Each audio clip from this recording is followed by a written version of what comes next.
এবারের পে স্কেলে আর যা কিছু দেন আর না দেন পূর্বের ন্যায় 3টা টাইম স্কেল এবং সিলেকশন গ্রেড পুনর্বহাল করতে হবে এবং সোনালী যৌবন ব্যয় করে একজন কর্মচারী যখন অবসরে যাবেন তখন সে চাইলে যেন তার ফুল পেনশনের এককালীন টাকা উত্তোলন করার সুযোগ পায়। কেননা একজন কর্মচারী অবসরে যাওয়ার পর তার বার্ধক্যজনিত অবস্থা দেখা দেয় এবং সেই সময় তার রোগ ব্যাধি বেশি দেখা যায়। 2015 সালের পে স্কেলে সরকারি চাকরিজীবীদের জীবন থেকে কি কি কেড়ে নিয়েছে আসুন জেনে নেই। প্রথমেই 3টা টাইম স্কেল কেড়ে নিয়েছে, একটা সিলেকশন গ্রেড কেড়ে নিয়েছে, 2টা উচ্চতার গ্রেড দিয়েছে 10 বছরে এবং 16 বছরে। সেই উচ্চতার গ্রেড পেয়ে এক একজন কর্মচারী জানিয়েছে কারো 10 টাকা কারো 20 টাকা বৃদ্ধি পেয়েছে।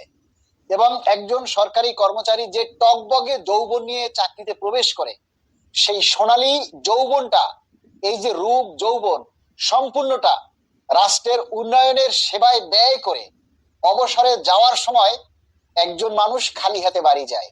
অর্থাৎ তার পেনশনের 50% এককালীন যে টাকা সেটা 50% সরকার বাধ্যতামূলকভাবে জমা রাখে, যেটা 2015 সালের পূর্বে বিধান ছিল কেউ ইচ্ছা করলে তার ফুল পেনশন এককালীন তুলে নিতে পারবে।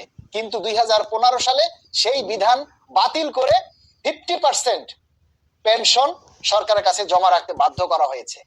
তাহলে আমরা এই নবম পে স্কেলে নবম পে কমিশনের কাছে এবং সরকারের কাছে এটাই দাবি জানাই যে এবারের পে স্কেলে আর যা কিছু দেন আর না দেন পূর্বের ন্যায় 3টা টাইম স্কেল এবং সিলেকশন গ্রেড পুনর্বহাল করতে হবে এবং সোনালী যৌবন ব্যয় করে একজন কর্মচারী যখন অবসরে যাবেন তখন সে চাইলে যেন তার ফুল পেনশনের এককালীন টাকা উত্তোলন করার সুযোগ পায়। কেননা একজন কর্মচারী অবসরে যাওয়ার পর তার বার্ধক্যজনিত অবস্থা দেখা দেয় এবং সেই সময় তার রোগ ব্যাধি বেশি দেখা যায়, যার কারণে একজন সরকারি কর্মচারী সারা জীবন যে সোনালী অধ্যায়টা সরকারের রাষ্ট্রের কাজে ব্যয় করেছে সে যেন একটু ভালোভাবে চিকিৎসা সেবা করতে পারে, তার প্রয়োজনে যেন তার সম্পূর্ণ পেনশনের টাকাটা তুলে ব্যয় করতে পারে।